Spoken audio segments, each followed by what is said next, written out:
Namaste. Welcome, beautiful souls. Here I am nearing the end of the major arcana and this year-long journey through the Tarot de Marseille. And today I have several judgment cards on the table, and if you'd like to join in the discussion, whether it is live now in the chat or coming back later to make a comment, I would really appreciate it. Loving these discussions. And if the content resonates with you, of course, I would appreciate a thumbs up. And if you haven't already subscribed to the channel, please do so, because there's a huge variety of content on this channel that may surprise you. Okay, so where are we at? So many things to discuss in this card. One thing that I have a couple of cards hidden underneath these cards is to contrast and compare the Lover's card and the Judgment card. I think there's something that we can learn or pick up there. But let's just start with the content of the wood blocks and look at some of the levels of the pictures and how these different iterations vary. Welcome Dee, welcome Arya, namaste. Okay, so on the left is the Noble, and then we have, this is the Jacques V, this is Flournoise, and here is also Flournoise, this is Dodel, this is Payen, and this is a Renault version. Okay.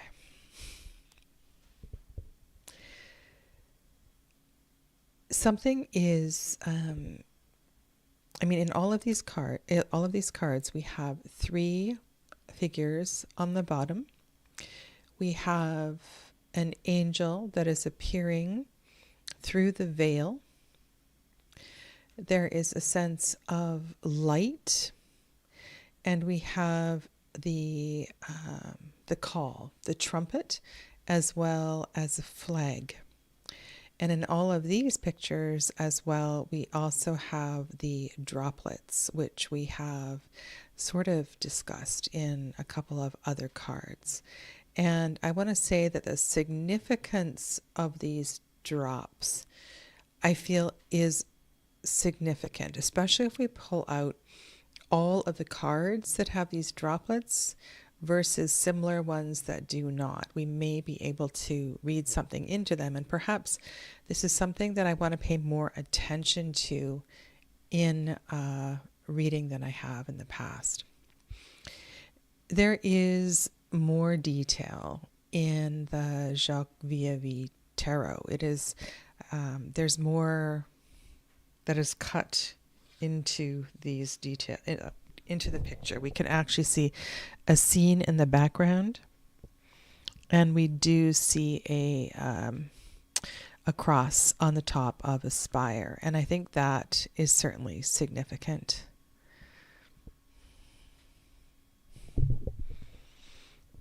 Whereas in the other cards, the background is quite neutral.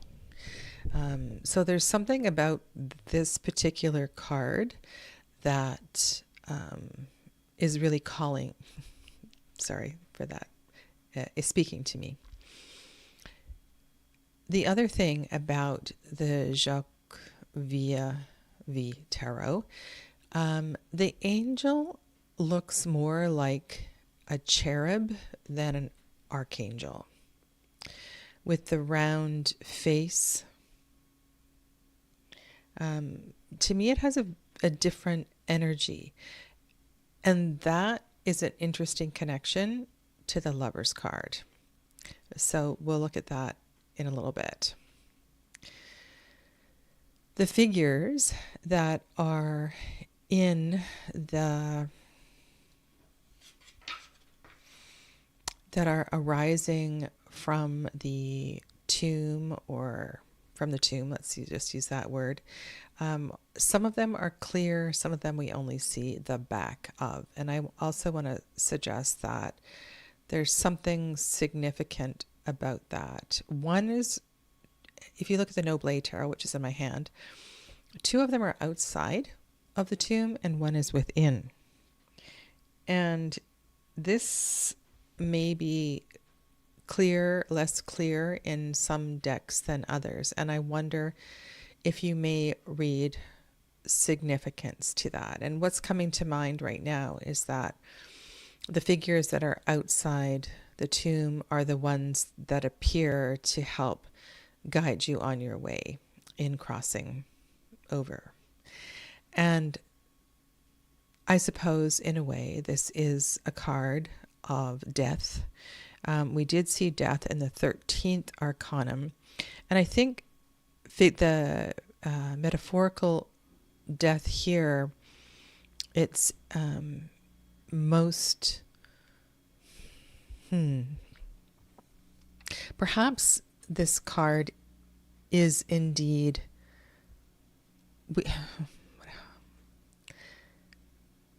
If more significance were placed on this card, then the 21st Arcanum might have more meaning.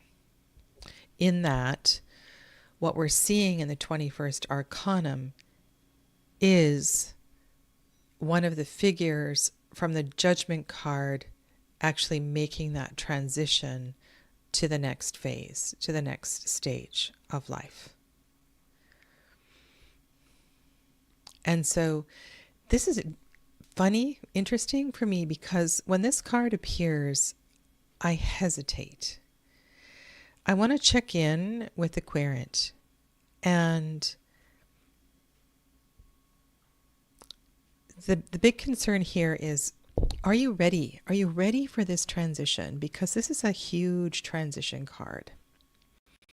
And whether I am reading with a more contemporary deck or an older restoration deck, there's something about this card that gives me pause to check in with, where are you at? Is there some checks and balances, something you need to wind up? Because if we're going to look at what lies beyond this card, undoubtedly there's going to be some things that one needs to leave behind. And something Sadhguru, do you ever watch any of his clips on YouTube? Some of the things he says are really kind of brilliant. And one I watched just yesterday, I believe, he was talking about holding on to anger and resentment and taking on. It really spoke to me because of something that's going on in my family, and how when we carry all of that, it's like a physical weight. It's physical things that we carry. And why would we choose to carry things that don't serve us? And we can look at the weight and the emotions and the resentment and the negativity that we carry synonymously with the physical things that we choose to drag along in our life. And we know that in death and in transformation and even in physical moving from one location to another, we can't take everything with us. And that these transitions can be very difficult the more that we carry with us. And then I'm thinking, okay, well, here's this eye of the needle metaphor again. Going through the gates of Jerusalem, we need to take everything off the camel in order to get through the eye of Jerusalem, through the eye of the needle. We need to pare it down, and often it's just too much trouble. There's people behind us. There's a lineup. We can't get all of our stuff through and get it back on the camel. So there's something here about the naked, sorry, I'm all over the place, but the naked bodies. Why are they naked here? because in this transition, there's a recognition of how easier the transition is, the less that we carry. And so that also includes the anger and the resentment and the unprocessed grief and all of this. And so when I pause at this card, I want to check in with all of that unprocessed stuff. And I know in this series, we haven't really been talking about reading this card rather than looking and comparing and contrasting different iterations of the Tarot de Marseille. And I use that term kind of widely. But this is a tricky one for me. And so it also is a double X. So not only is this card profoundly connected to the World card, it is also connected to the Wheel card. It's a double X. It's like X squared. And I know, well, okay, it's like X squared. It is an emphatic change of the wheel. And sometimes I'm thinking of the Wheel card in different versions where, people are holding on for dear life, holding on by the tips of their fingers and so afraid to fall and let go. And I get the fear around this card. I believe in the David PDF, he talks about initiation. I remember one of the, I think it's in the pagan deck, as well as, I don't have that one anymore. It's quite a good deck. I think also Avalon Cameron did that in the Bonestone. The Bonestone deck as well too for this arcanum, that it was called Initiation.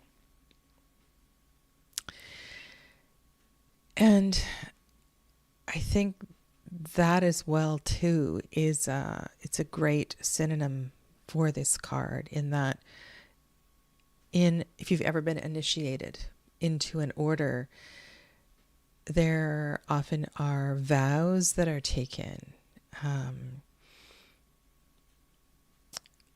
And depending on your level of commitment, of course, and depending on your level of commitment will also affect the influence that organization or that process will have on your life. And my most recent initiation was my mantra initiation. I don't think the next level is actually called an initiation. But it's certainly created immense pause for me. So lots of random thoughts. Let's go to your comments here. First of all, Aria, they're naked cause you can't take it with you. You are stripped naked as part of your initiation, and you will be sorted into heaven or hell, but you don't know which yet. And I'm sure you've all seen the discussions and amazing artwork that was the Last Judgment. And what we're looking at in this card is a paring down of that, an essence of that card. And we don't see the aspect of heaven and hell in this card.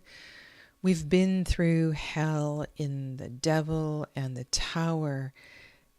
And this card seems to take on a lighter tone, and yet it's hard to not have almost like you can see the periphery of all that we're not seeing in this card if you've seen one of those historical paintings. And I can show you one if you like. There's a gorgeous one in the Barbier book. So yeah, thank you for that, Aria. The earlier users of tarot would completely understand the judgment in art of their day. Yes, for sure. On a more benign level, it's similar to initiation into a secret society, like the Masons, for example. And Uriel, welcome to you. I would say towards heaven or hell state of being.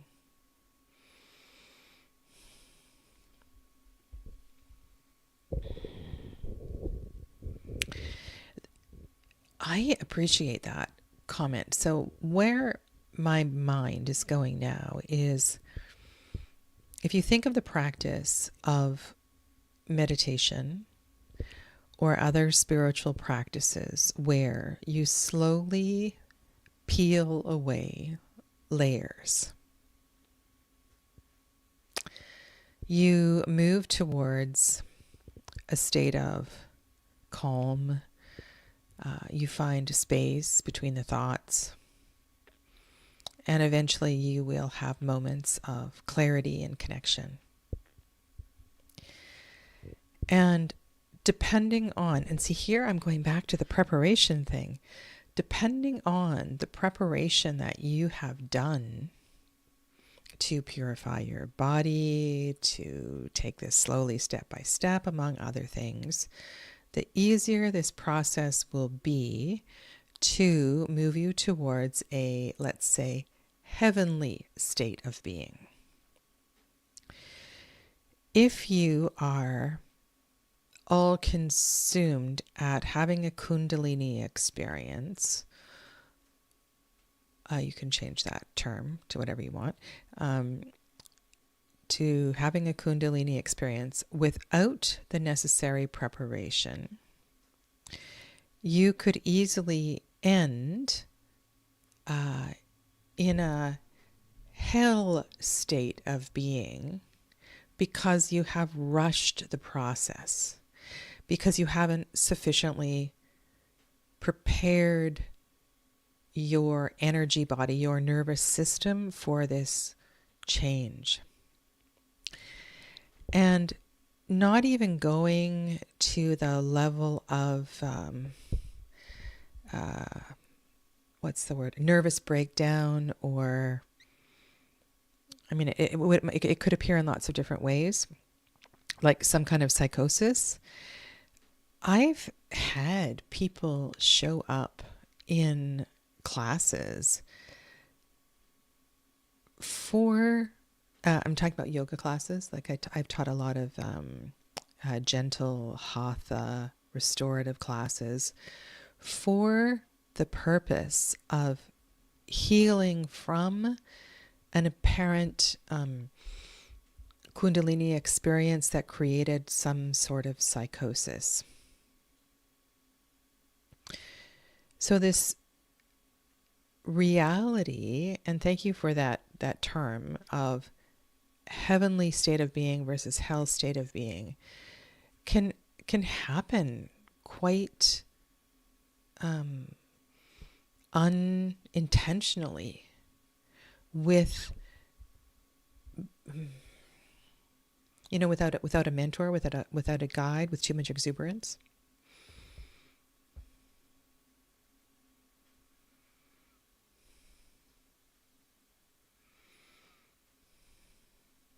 And when I had, and I'm going to cry, when I had this experience, I didn't see an angel, but I heard the angelic realm. And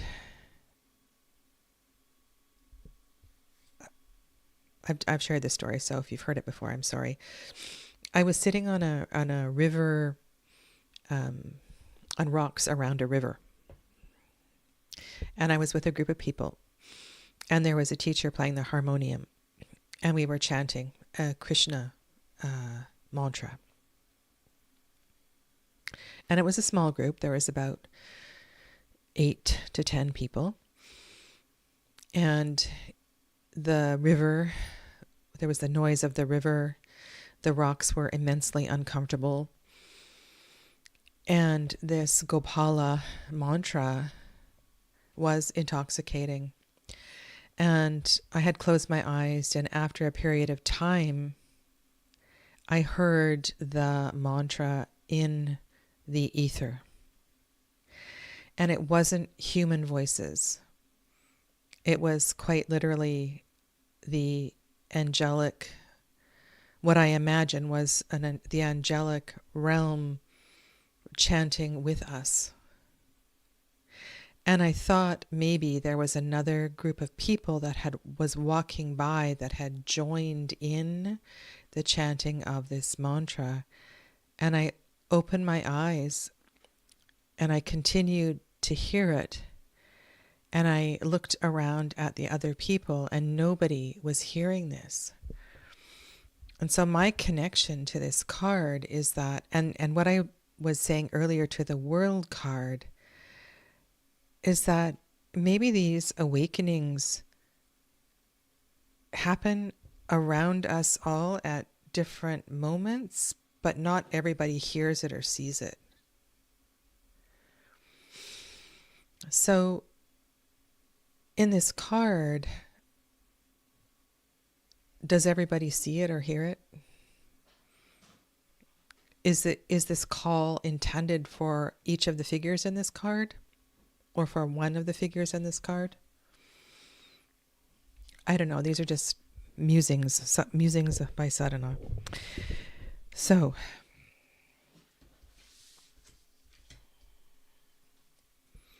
if you look at any of your Tarot de Marseille and compare and contrast the 6th Arcanum with this one, and if they were to come up in a reading together,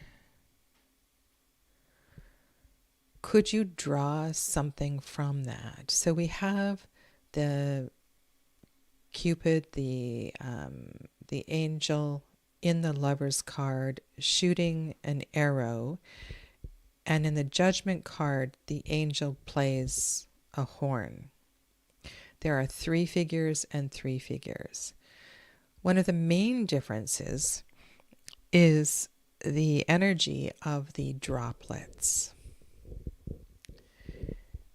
And that is one of the things that's making me want to pay more attention and go through the whole deck and pull out all the cards with droplets. And maybe there are other cards that we can compare a very similar looking card with and without droplets. So something that I would like to do.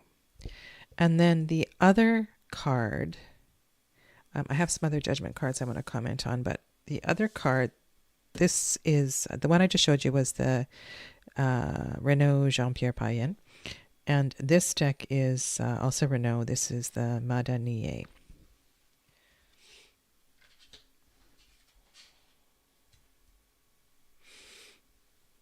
This is quite a recent version that I bought. And the card, just in case you're buying Yves Renaud decks, the cardstock and the boxes have changed. They no longer come in the 2-piece boxes. At least the Madanier doesn't. It comes in a tuck box. And the cardstock is different. It's not as nice.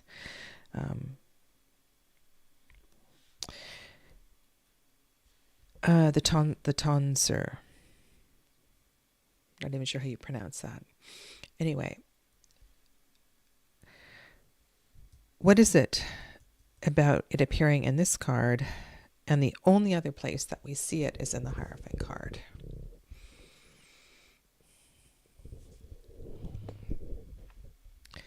Does it say something about the spiritual connection? Is there something about the person in the center of the Judgment card having done the spiritual work? or being a devotee.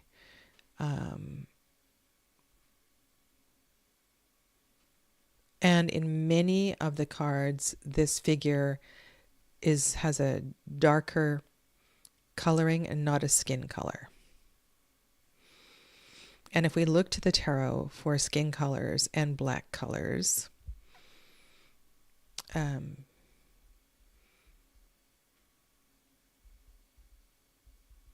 certainly we can read something into that.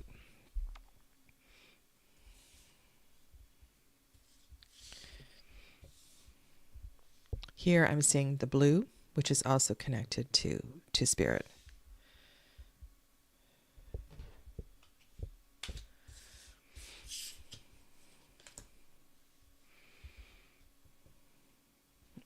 And in Noble, it's all skin color. This process has given me pause, has given me courage to read more into the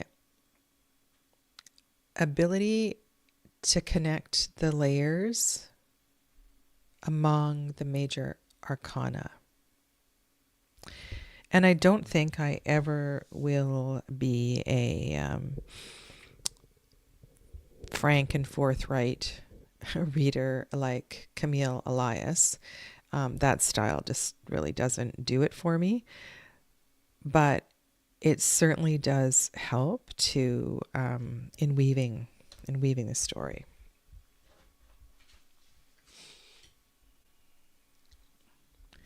Let me zoom in here. This is Il Meninghello Sopraffino. Where's my...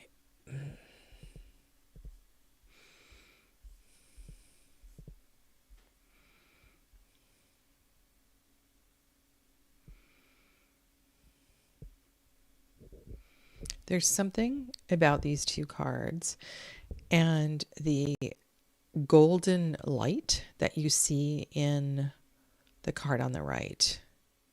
It's quite a gray and cloudy day in the card on the left. And unlike most of the judgment cards, we have more than 3 people that are appearing here. So this one is kind of unique in that way. While the Lover's card looks kind of familiar, the other one doesn't. Okay, great. Arya's commenting on the tonsure. The tonsured figure is already into the spirit world more than most, while the pinker, younger, more normal folks are still unfocused on spirit. Okay, great summary. Thank you for that. Okay, so what else do I have on the table here? Ooh, okay. I saw something really kind of cool in this card. This is the Inaibi de Giovanni Vacchetti, Il Meninghello one, colored version. And again, like the Sopraffino, we have many more people in the foreground. Okay, so I was talking about meditation, and I was talking about the preparation, and I think Arya captured something in her description of the darker figure and the tonsure. So I was looking at the carvings on the coffin.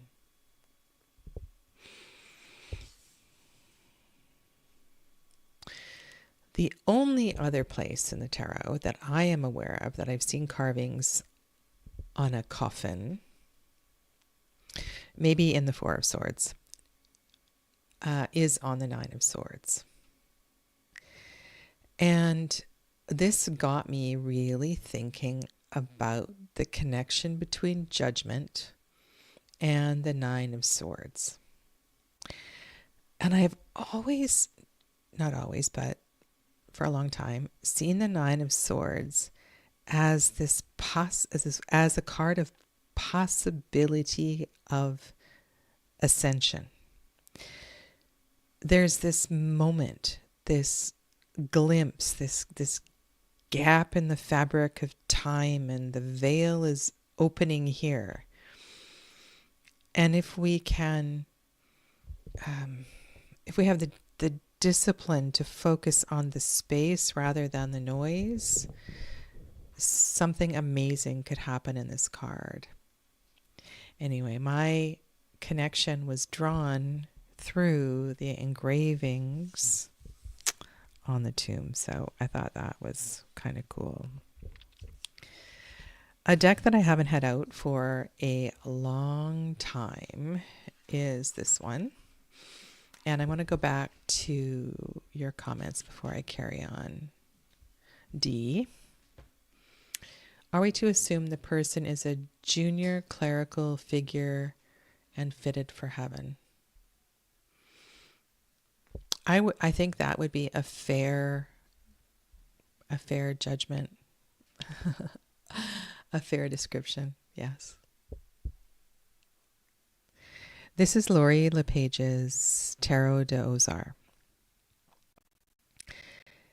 And there's something about this card that I really like, and it has to do with the blurriness of the figures and the way the light becomes energy. I had this deck out for another reason, and was just gazing at this card and thinking, yeah, there's something important here. Thinking about how energy, energy is never lost, it only transforms.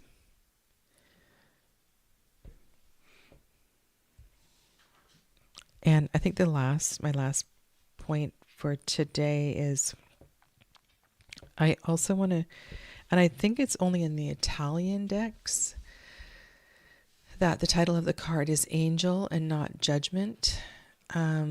Does that have a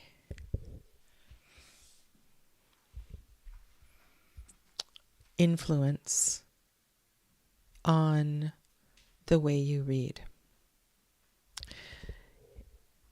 And I teach a lot of tarot classes. I've had a lot of students over the years, and I find that the key words, the titles on cards, suck people in, like literally, they can't get away from the title on a card. And that judgment means judgment, and they take this to a very personal and mundane translation. And so I was sitting with this angel versus judgment, and then thinking of other titles such as initiation. I need to go through and brainstorm other titles I've seen for judgment cards. And I know that it's called Eon in the Crowley Tarot, but I'm sure there are other names as well too. So I want to see if I can find my name for this card.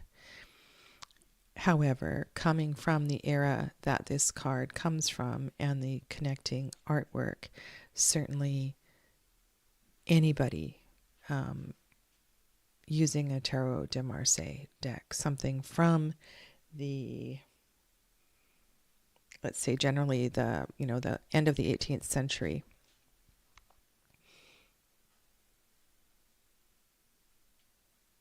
beginning of the 18th century, end of the 16th century, or even earlier, would be aware of this artwork. Swords is so warlike, though. It's fear of horror, total disquiet of the soul.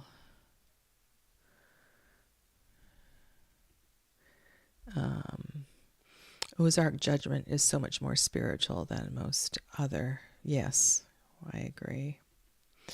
And then Uriel. I like how the center one is not apathic as the previous ones, so it's kind of different. Yeah. Anyway, lots of food for thought. And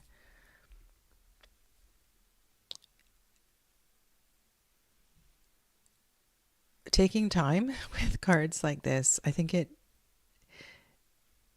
the piece that is going to be important to you in a reading, you will remember, and it will come through.